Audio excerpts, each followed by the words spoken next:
Hi, my name's Simon Young. I run Limitless agency here in Doncaster, and I use LinkedIn an awful lot. So hopefully I can give you a few little tips. If you watch the 3 little videos I've got, this is number 1. Watch through, and then any questions, get in touch by email. So my email is simon.young@limitless.agency. Okay, so today I'm going to try and give you some tips that we use when we're marketing on LinkedIn. I'm going to do through the basics and then go to some of the more complicated and interesting stuff that we do. Hopefully you find it useful. If you do want to email me, send me an email, simon.young@limitless.agency, and I can tell you more.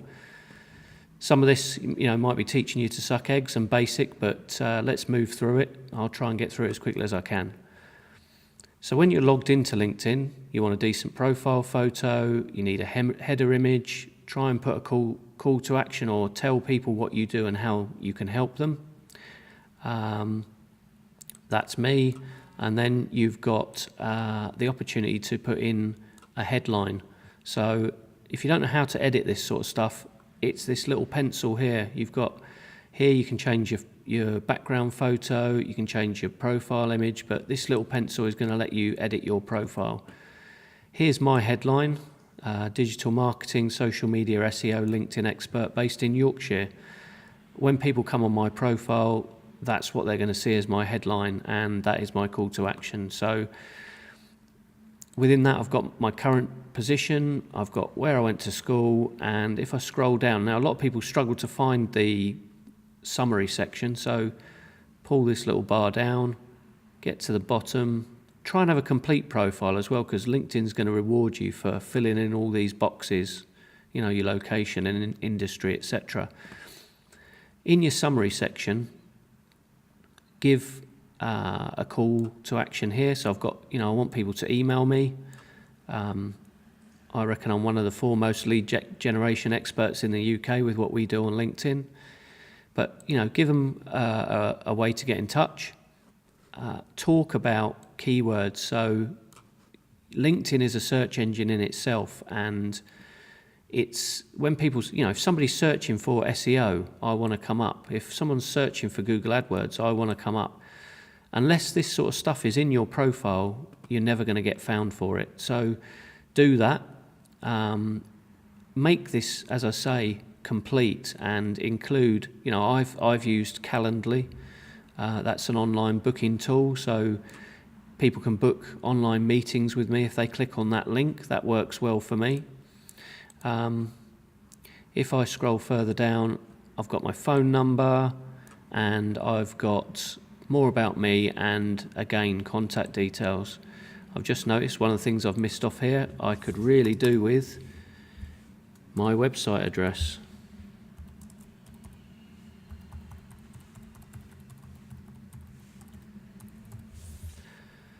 So let's bung that in as well. You do the same. And at that point, I'm going to save my profile. So that's one little thing that LinkedIn's really going to love if you've got a complete profile. So the next thing you're going to want to do on LinkedIn is put some case studies together. A lot of people use LinkedIn to sell, and for me, that's the wrong approach. What you want to be doing is telling people how you can help them. And if you can publish some case studies and examples of your work, it's going to bring you far more business than anything other, any sales message ever will do. So, we're all looking for referrals. Think about how what you do can help your potential customer. So if you can put up, for example, I've put things in that are, we've managed to help people with email marketing.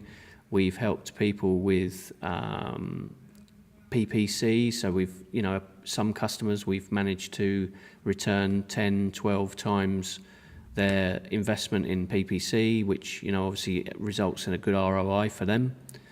So tell people about that, enter some case studies and sections in your profile. So, add your logos, tell people what you do. So digital marketing and lead gen, obviously give links through to your website.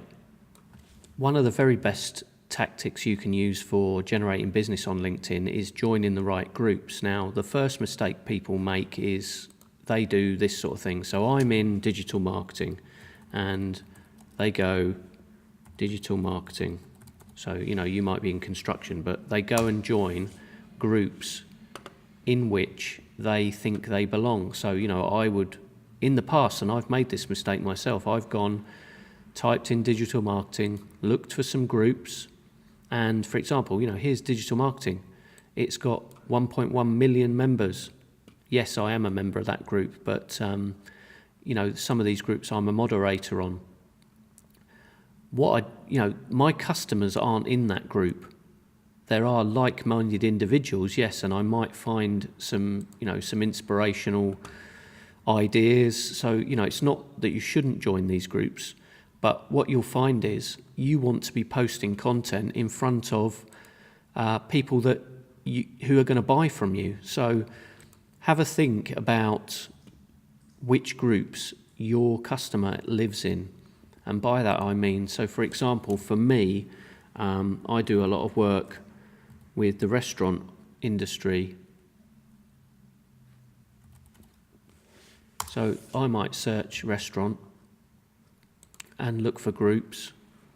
And here's the restaurant network. Now, restaurant network, 100,000 members. Restaurant and hospitality experts, 30,000 members. National Restaurant Association. We work for restaurants. We do a lot of social media for restaurants. These are great groups for me. If I can post content into these groups on a regular basis, and the people within the group are all senior people within restaurants, they see me posting testimonials about how we've helped other restaurants, they're going to get in touch. This is what they want to hear. It's how we solve their problems. So a good little tip, go and join loads of groups where your customers live. If you look around, you'll probably be able to, I think you can join 50 groups on LinkedIn. So if you start adding up, one group's got 10,000, another's got 20, 30, 40, 100,000 you've just seen on the restaurant group there. Before you know it, you can get your message out in front of maybe 1 million people, and you're not going to do that unless you join these groups. So, go and look for them now. So part of our strategy for LinkedIn is to get customers to use Sales Navigator, and this is the premium tool that LinkedIn have available, or one of them. This is the tool that allows you really to search their database. So we all know that LinkedIn had a big change this year. They took the ability away for you to tag people if you've got a free account, and really it was to try and push most people over to use things like Sales Navigator. It's not the cheapest in the world. It ends up costing you, I think it's 53 quid plus VAT. So, £71 when you add the VAT on a month. So it's not as cheap as it could be. But this does allow you to search the database, and I'll give you the example of restaurants again. If I search restaurant in Sales Navigator, you can see 900,000 people. Obviously that's worldwide. Let's say I'm just going after the UK. And at this point I would say, don't necessarily put in restaurant manager. We can choose that further down, but obviously first connections, they're the people I'm already connected to. I'm going to try and look for people that are second connections so I can get introductions from my first connections. But as you can see, I've got quite a lot of second connections that are involved in the restaurant industry.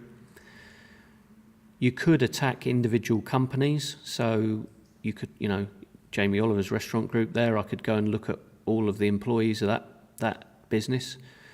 What's more interesting though is if we narrow it down by industry. So I'm going to have a look at hospitality, restaurant,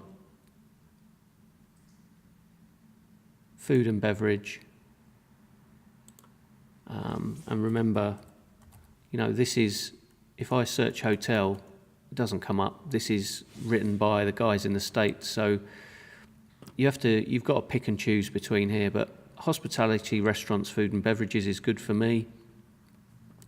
The next search you can have a look at is company size. So I don't really deal with the really, really big boys. It's too slow a sell for me. I look at the independents, so I look at the guys that got 1 to 10, 11 to 50, and 51 to 200. Those are the sort of customers that the smaller medium restaurants and bars. Now, if I'm going to look for job titles, at that point I might put managing director, let's say, and choose from this list. So if I scroll up now, there's 342 people in that search, all managing directors, and in theory in hospitality, food and beverage, restaurants.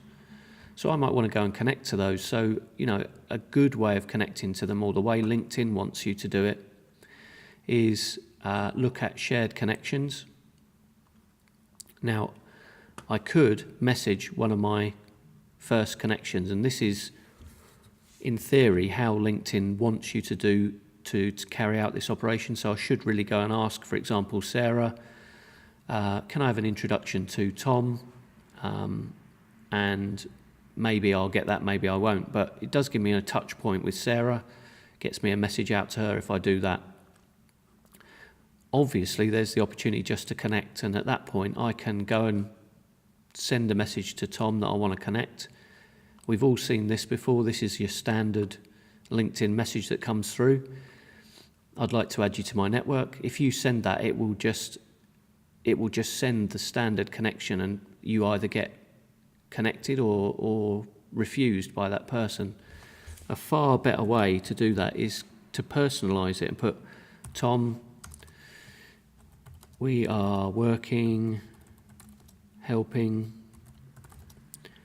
restaurant and bar owners with their social media and SEO plus promotions. Could we please connect? And finish off with Simon. Obviously, let's do a nice little tool here that, if you haven't used it, called Grammarly, will correct all your spellings while you're typing online. So correct that and send invitation. So that's quite a direct approach to Tom. I've blatantly said we help restaurants and bars with social media. If you don't want to go as direct as that, let's take somebody else and try connect. Another way to do that might be, hi, Masin.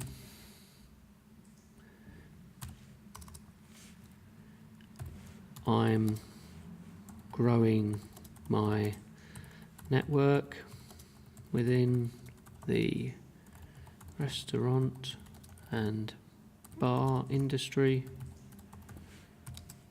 I believe that people are only as strong as their connections. Could we please connect? So you can play around with these messages and see what sort of level of success you get. But typically, I would go out, or I would say to you, if you're going to have a daily routine on LinkedIn, it's a great idea to have one of these searches. So let's say I want to go after all these guys over a period. You can save this search here. And at that point, I'm going to get the opportunity to save the search and come back to it in the future. So having refreshed that, it's worked now. So I can save this search as restaurant and bar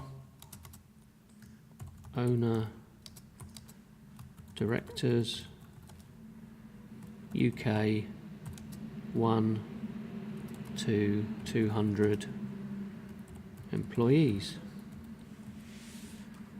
and click save. So you can see I've got some other searches here. You know, one of the bit of work we do, we work with accountants quite a lot. So accountants, UK accountants. You could go accountants in Manchester and send a network saying, a connection request saying, hi Simon, this Simon here, hi Simon, looking to connect with people in Manchester and grow my network. So you could get really specific, but if I've got this search here, it's going to give me the opportunity to come back to it at any point and carry on inviting people. So another little interesting feature here, I don't know whether you've spotted it, but there's also people who've posted on LinkedIn in the last 30 days. So these are the guys that are actually using LinkedIn quite, as it should be, quite well. And I would imagine you'll probably get a better response from these ones if you start to connect with them. The other thing you might want to do is save people as leads. So Navigator gives you the opportunity to save everybody that you view as a lead. Now, by that I mean, if I go back to my standard LinkedIn, here's my home feed, and I call this Facebook for Business. Basically, there's a lot of posts on here from my entire network, and a lot of it is irrelevant. What are we looking at here? It's not really business. It's a lot of advertising and a lot of people putting up memes and pictures, and I really haven't got the time to go through this every day. So the reason that I want Navigator and the reason I want to use Navigator and utilize it and pay for it is if, for example, let's say I'll go back to my search, Adam Elliott, let's say he's a lead, maybe he's somebody who sent me a message. If I click on him and save him as a lead, and now I can go to view my account. So this is the Concerto group, their event services. There are other people I can choose to connect with or save as leads. So at this point I might want to look at, some of the other directors or senior people. So let's save a couple of other leads here. Now, I've got leads here and I've got my home of my Navigator. If I go to the home of Navigator, if those guys that I've just added as leads post on LinkedIn, it will appear here now. So I get the chance to only interact with the people that I want to, the ones that actually matter to me, the ones that I'm going to get some business out of. And you can see, if you scroll down, a lot of these people, when they post, they get very few likes and comments. So, you can show that you're interested in their business, but more than that, because if I choose the group that I've just added, there's the guy that I've just added, Adam. He's put up a post 20 hours ago and 1 like. So I could comment on that. Might take a bit of time to do that. I could just like it. Now, in liking that, hopefully he's seen that, and hopefully other people that Adam is connected to have seen that. Now, I don't necessarily want to hassle Adam. I don't want to, be bothering him too often. And this is where it's good to add other people from within his company, because chances are they're all connected.